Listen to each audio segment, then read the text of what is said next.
এয়া মিছা।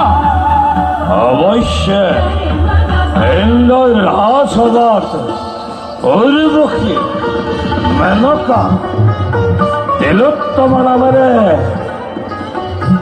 কেইজনীমান অপেশ্বৰী আছে। ইহঁতৰ সোৱাদটো এবাৰ চাকি চাব পৰা হলে ভাল আছিল কালকেতো।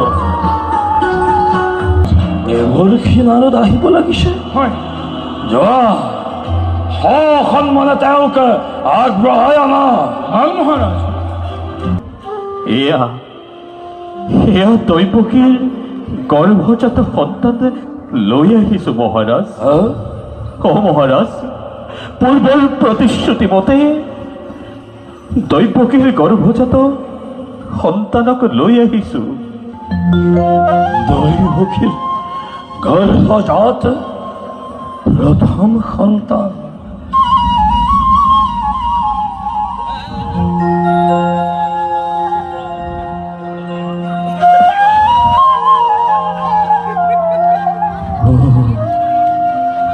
কি যে বিধিৰ লিখন।